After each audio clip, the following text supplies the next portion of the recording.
Super Supportive by Sleyca. Chapter 196, Flashes, Part 8. Ignacio had left him with a knife. Soren wasn't sure if it was to protect him or to keep him company while he waited there, flat on the floor, snuggled between his tube-shaped sandbag and the barrier. Maybe when a person had several dozen knives on them, they started to feel more like stickers or pieces of chewing gum than weapons. A friend is sad, bored, offer them one of your sharp things to brighten their day. It was one of his nicer knives, too. One of his nicer-looking ones, anyway. Ignacio's gym supply was mostly made up of knives he didn't mind ruining, so they tended to be battered. This one had a long, double-edged blade polished to a mirror finish. Soren tilted it and noticed the way the light bounced off to shine on the rough fabric of the sandbag. A piece of shiny metal is a better shaper than I am. That was an exaggeration and a pointless thought. More important things were happening. Soren angled the blade so that he could see one of the fighters reflecting in it as they closed in on Instructor Klein. Amazing. They look amazing. And it would have been completely unmanageable to be there in the middle of them. Figuring out where Finlay and February were moving would be impossible, and that was only two of the people involved. What if they do it? What if we actually managed to make it to the end today? We could get some help. I could get some help from... The feeling of his sandbag being dragged away from him startled him so much that he gasped and sprang to a crouch, knife held up to defend himself.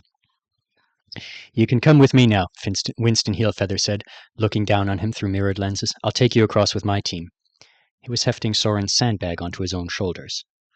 What? Soren lowered the knife because Winston was talking like he was completely confident he had Soren's cooperation for some obvious plan. Soren wondered if he'd missed a sudden problem that made a team switch-up necessary, or if a message had come that he hadn't noticed. And then Winston said, I'll be taking this in any case to protect my team. Come with us if you want. It's better for you than waiting around and better for the S's if they don't have to take care of you. Don't say I didn't give you a fair chance. Soren's mouth fell open. He started to realize what was going on, even though he didn't understand why it was going on. But before he could form an argument or lunge forward, the speedster was spinning and taking off. As Soren accepted the reality of his situation in the next blink, his thoughts went from tumbling confusion to rising fear and fury. My sandbag! His team's running ahead? He was supposed to be helping! The plan! My teammates! What happens when the wind starts? I have a knife!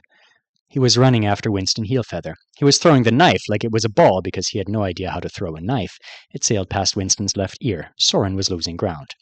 That tended to happen when you chased after speed brutes, but I can't. I can't let them all down and ruin this last run because I couldn't even protect a bag of sand. He tried to run faster and couldn't.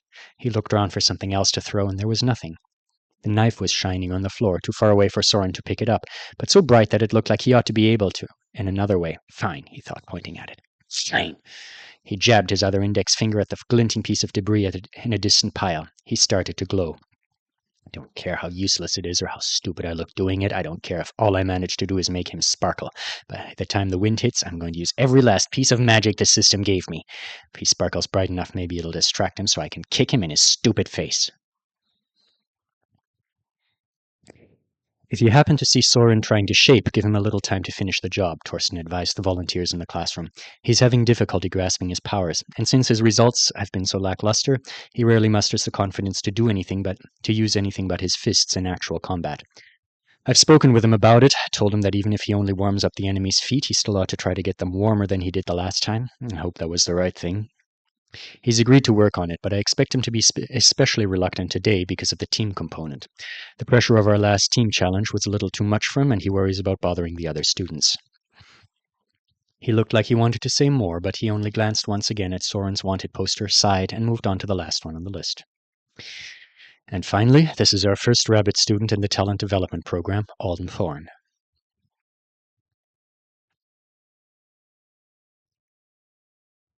All class, Instructor Waker had been practicing his pitching from a fixed position at the far end of the gym, by the finish line. He'd only dashed around or jumped up into the air a few times to change the angle of his throws. Alden had been more focused on when the strikes would be coming than where exactly they'd come from.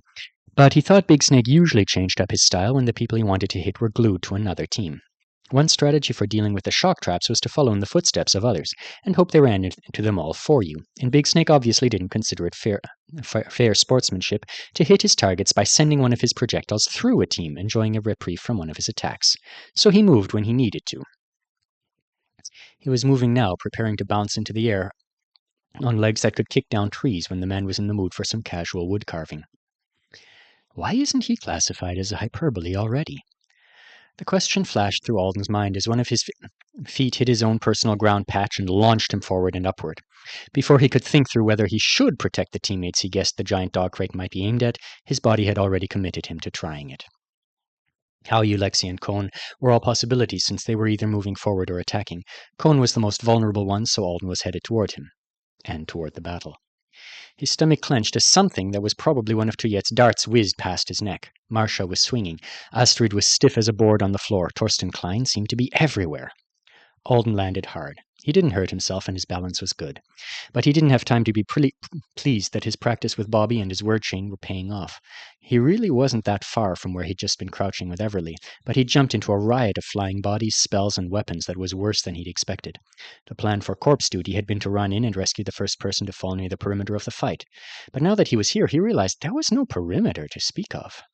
Cone, moving to get beside Lexi, had looked as though he was near the edge of it. At the moment, though, Alden was just a step or two away from him, and there wasn't anything like an edge here. Either the battlefield had expanded in the time it took him to jump to this spot, or it was a different, even less comprehensible place once you were inside it. Yelling in a couple of languages, popping sounds, a brief whoosh of wind so hard he staggered, knives over his head, and the agility brute were the worst as far as visual confusion went. Finlay was fast, but his feet stayed mostly on the floor. Febri and Mehdi were behaving like popcorn kernels, exploding and flying off in random directions in response to the heat of battle. This is 100% not where I need to be. This is too central to... Dog crate! It was coming in hard from above, launched by Big Snake from high up and far away, but still accurate. It was going right toward the brothers, so Alden was already moving again, leaping with his shield up, feeling a swell of energy as he realized he'd gotten the timing right and was going to intercept the crate perfectly. And then Fabry was crashing into the metal cage from the side and wrapping his arms around it. He used instant corners to redirect his own body, and the next thing Alden knew, the dog crate he'd come to save Cone from was flying toward Klein, who was no longer in the way when it arrived, of course. It slammed into the floor meters away, and Jeffy fell over it. He wasn't even supposed to be a part of this fight. He just hadn't managed to clear out from being on the bait team yet. Or he didn't want to clear out. Alden, you came to save us! You're both supposed to be over there with Everly! You're supposed to be whipping Klein, not waving Ryther around like a broom handle you don't know how to use. Hit him! Hit him! Shut up! That piece of bicycle you threw landed closer to New Zealand than to the enemy. Both of you get lost or get behind me! The Roberts brothers were talking so fast, Alden mostly got the impression of Cone being enthusiastic and Lexi being stressed, rather than the words. Behind me! Lexi shouted again. There was no real behind him, though. Not if he meant that Alden and Cone should position themselves so that he was closer to the danger than they were. The danger was coming from every direction. Alden would need to spin like a top to keep Instructor Klein in view, and that was assuming he didn't try to dodge anything else going on out there. Grab and go. That's all I can do. Grab someone and go.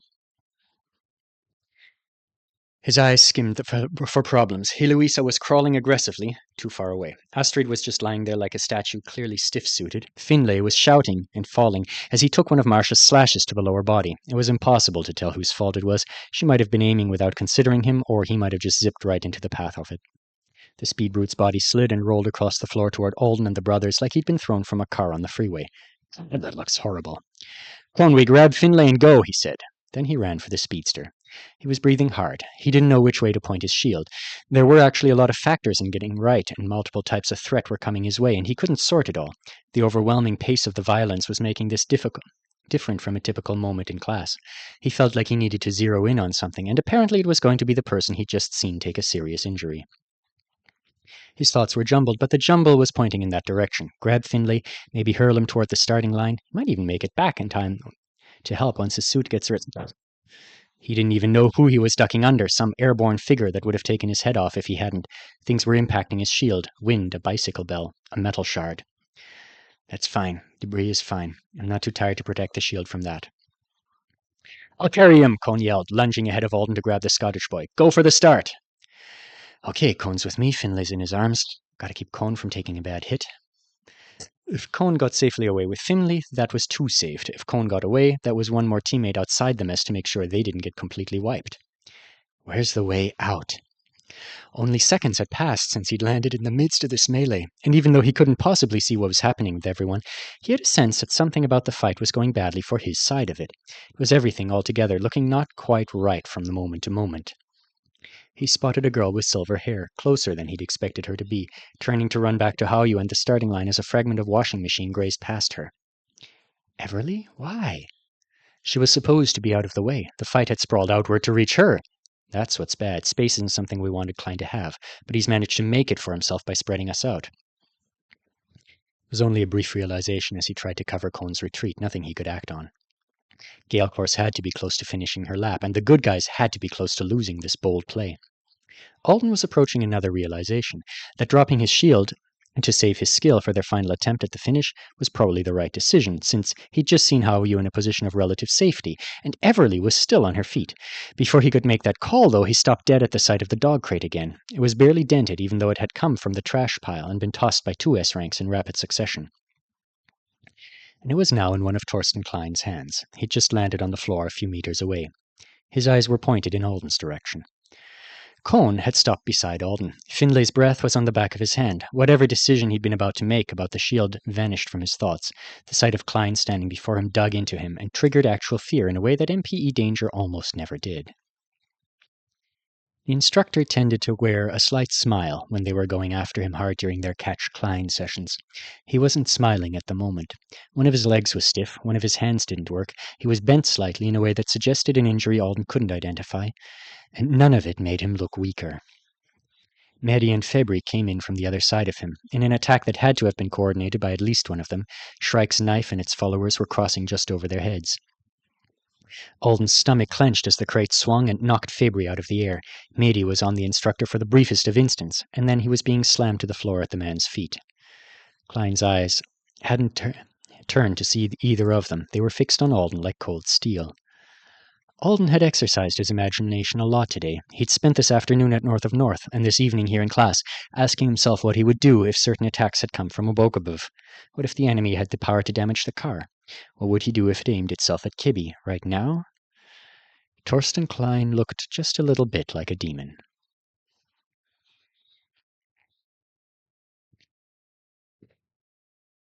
A very short while ago.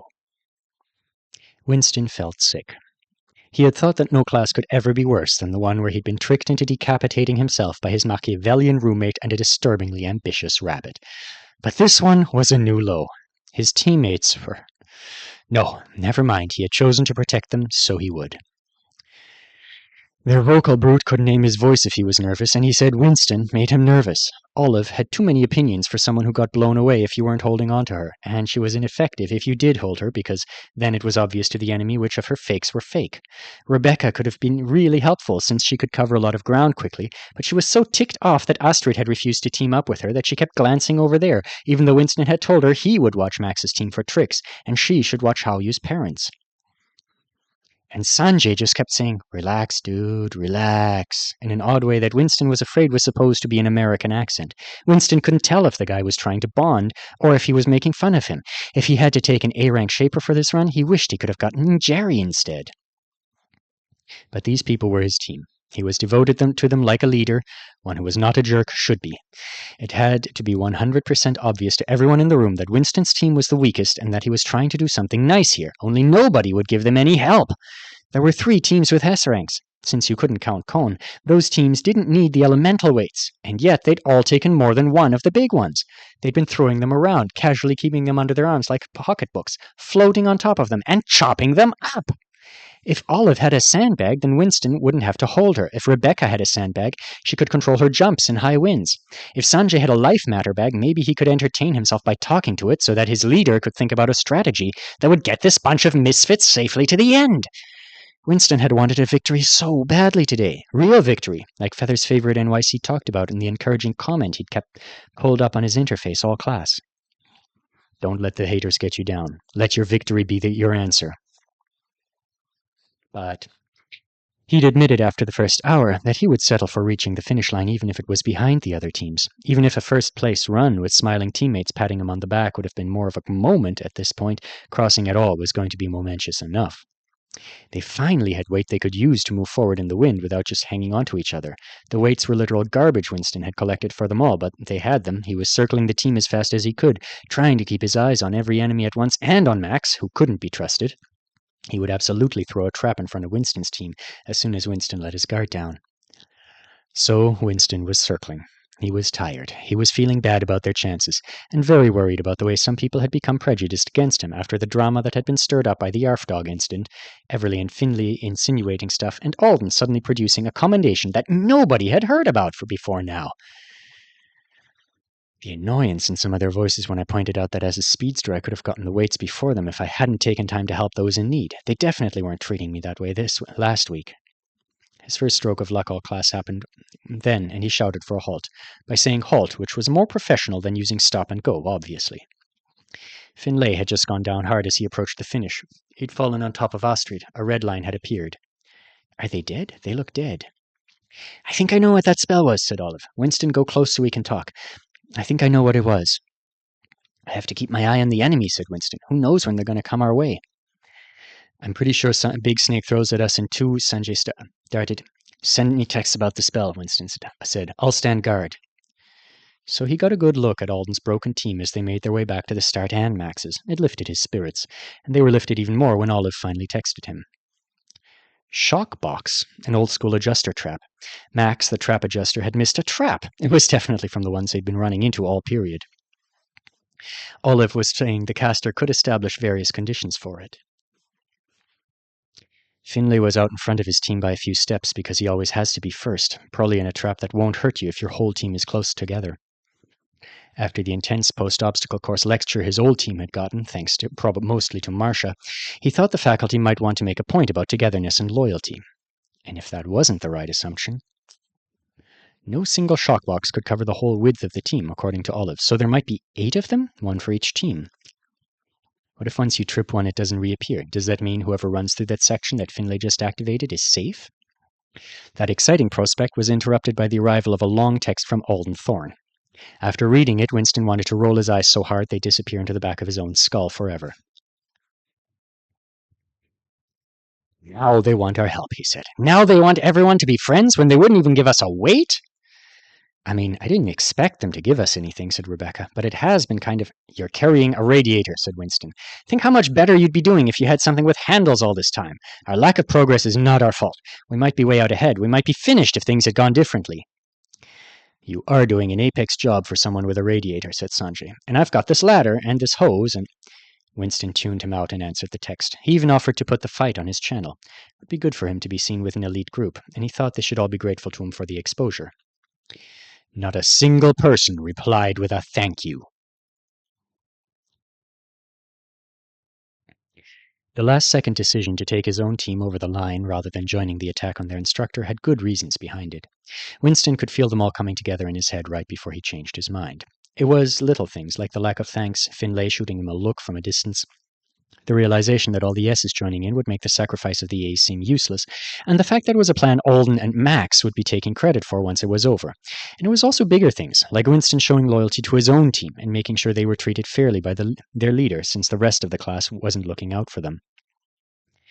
Then, during the first moments when he was failing to run toward the fight and worrying about how this was going to come across to people who didn't know all the details, he had a sudden brainwave about Soren. The guy was just lying around, again. He was basically a pet for his team, and his team had abandoned him. He had been slightly antagonistic to Winston, but now Winston could take him to the finish ahead of everyone else, or he could offer to do it. It would be up to Soren to get over himself and accept. That would also be proof to any fans who weren't aware of the nuances of these Anesidoran machinations that Winston wasn't being selfish here. He was just thinking like a leader. Winston would help Soren. Soren's sandbag would help Winston's people with the wind, and maybe even the electricity in case he was wrong about the shockbox trap. Did sand block electricity? It might. So Winston took action. The story was coming back together. He could tell Feather's favorite NYC her words were in his eyes when he made up his mind to do something bold and different. Victory can be my answer when people ask me who I think I am, he thought. I can make my own moment. Seconds later, Soren was refusing the Hand of Salvation, so Winston took the sandbag. He really didn't expect the crazy light shapers to start chasing him and throwing knives at him. It was so stupid, but maybe on camera it was making Winston look like he was the bad guy instead of someone who cared about his team. What if I made a mistake? No, this is fine. It's all fine. Victory will be my answer. People loved a winner. A lot of people loved winners so much they didn't care who they were or how they won, which was why Finlay was gaining followers like a cult leader. Go back, Winston yelled over his shoulder. You're way slower than me, and the wind will start soon. Soren screamed with animalistic fury. He's lost his mind. You're too weak to be out here on your own. Give up! Give up for your own good! Winston had almost reached his teammates. This was going to work. Alden, Torsten said to the volunteers, who looked just a little more interested than they had a moment ago, has a noteworthy personal life, as I'm sure you all know. I can tell dating isn't one of your bad habits, Aparna drummed her fingers on top of her student desk. We don't see many teenagers rubbing shoulders with wizards. No, Klein agreed. How you loves having him as a roommate, said Haley. I liked helping with Matadero Thanksgiving, said Jianwei. That should become a tradition. I have no comment on that. Torsten looked at the wanted poster. The video clip showed Alden Thorne catching tennis balls. Tempting though it might be to gossip about him. I am tempted, Aparna said. Tempting though it might be, Torsten said firmly, I'll keep us on track by talking about Alden's gym performance and special considerations related to it. He's on an impressive discovery streak with his powers right now. The timing of it might be due to his personal circumstances, but it's encouraging to see such swift progress from him anyway. The ability shown on the video here is his main skill, being used in a novel way. He places objects or people in magical stasis. The stasis is absolute while the skill is active. There appear to be no circumstances in which whatever he's protecting will change from within or take damage from without, unless the skill or the skill user fails. Keep that in mind because you won't have cues to know when he's approaching skill fatigue. It's not like some shielding spells you might have encountered that weaken before they break. We do know that he wears his skill out much faster when he tries to preserve something that extends a significant distance from his body. He's currently exploring what he can do with rope, so it's come up. He might be able to shield something on the end of a thread half a gym away, but you're unlikely to see him do it given the practical limitations and magical cost. Alden has a movement trait that won't make an appearance unless he finds the proper element to stand on. Provides him with a modest increase in distance he's able to cover every time he propels himself off the ground. Not spectacular, but practical. If we'd had this talk a few weeks ago, the only other thing I would have been able to warn you about was his penchant for throwing his own spell ingredients at people as a distraction. Are they cheap? Torsten glanced up at Aparna. He has temper spheres. They turn invisible if he uses a spell on them, but he tosses them around without bothering to cast that spell more often than not. She laughed. So not as cheap as they might be. They break less frequently than I would have expected. Thanks to the discovery streak I mentioned, there's more to say than there was. Alden is able to lift impressive amounts of weight, as long as he can get the weight secured on top of or within something he's protecting with his skill. He currently seems to be interested in learning what results he can get by accelerating and launching objects with preserved rope. He's also able to use his skill on things that are thrown to him, conserving the force of the throw. It's interesting, but it's not threatening at this point. He's limited by his ability to actually detect and catch what's coming at him. Torsten turned the video on once more. Alden also seems to be able to sense the location of objects that have been entrusted to him. This particular instance in the footage was his first time doing that, so I'm curious to see the ability to develop in the future. His skill has some restrictions that are inconvenient, to say the least. To use the power at all, he has to be given something or told to take it by a targeted individual. He can only target one person at a time. If he drops the object he's preserving, he can't reactivate the stasis on it until he gets permission again. Aparna was frowning. Melanie had looked up from her notes. That's more punishing than inconvenient. I've heard of some absurd restrictions on abilities, but that seems like too much considering what the skill is. I assume it must be intended for some esoteric job on the Triplanets? We can only speculate at this point. Alden manages the skill's limitations and versatility very well from what I've seen. He's studious, and he seems to be interested in making up for his low foundation points by learning word chains. He's already started using one that makes him more sure-footed and graceful. That level of dedication is something I can appreciate as his instructor. I hope to see his work rewarded over the coming years.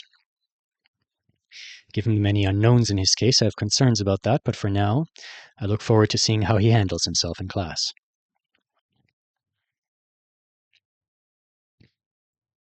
To Alden, at that moment, Torsten Klein looked a little like a demon. Here was something bigger than he'd expected, something dangerously altered from what it had been just minutes ago, transformed by the chaos around them. Suddenly, imagination was easier. What if it was coming for Kibby? The lights in the gym seemed to dim as if to acknowledge the question. He was still aware of where he really was, but the idea of casting aside his shield and accepting injury for the sake of team goals was gone.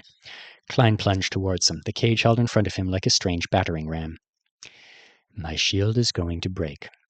If the instructor had thrown the cage, then it would be different. Alden could take a really hard hit from a mundane object.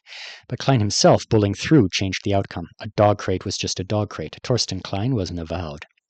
He had the authority to move through this spot faster and harder than a normal man, and Alden had the authority to guard his. Guard this, his burden, a simple mat of yellow webbing he'd made for his team's windshield. His skill was going to be exhausted in no time, just like it had been when Marcia had hit him with her magical slash in duels. What if I was on Thagund? What if I was guarding Kibby? The gym seemed to darken even more. It was all happening in a heartbeat. Alden wasn't dropping his shield. You're too weak to be out here on your own. Give up! Give up for your own good, Winston Hillfeather was shouting. He had Soren's sandbag. I shape the light toward me, then I shape it away. Soren didn't know how many times he'd activated his skills. He was getting farther and farther behind this pustule of a human being who was mocking him for being too slow and too weak. The gym was gaining shadows. Gale Course had just finished her lap. She was about to ruin everything.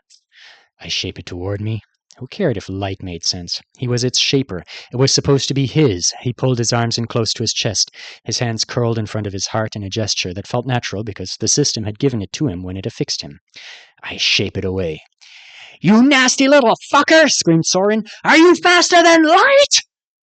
He thrust his hands out. Winston Heelfeather disappeared in a blaze of white. The cage slammed into the shield. Metal crumpled against magic. Alden felt the clash of their powers like he was being swept aside and denied a spot he tried to claim. But at the same time, there was something real here. He lasted longer than he should have, and he knew it. Refusing to move mattered. Wanting to protect something mattered. He'd begun to grasp that already. There's still more for me to understand. Then the bearer of all burdens was exhausted, and Klein was charging through, straight toward the person Alden hadn't even realized he was shielding. Lexi followed us? Alden hit the floor in a heap of limp yellow webbing. Cone and Finlay were already down. Ryther snapped and danced through the air angrily, moving as fast as it had been earlier when it had almost seemed like it should be able to touch Torsten Klein. Now Klein was slower, and Astrid, who had apparently been pretending to be dead all this time, was flinging herself at the instructor's last good leg. Knives were falling all around them. Good, thought Alden, taking a deep breath as a bright light filled the gym. We did pretty good.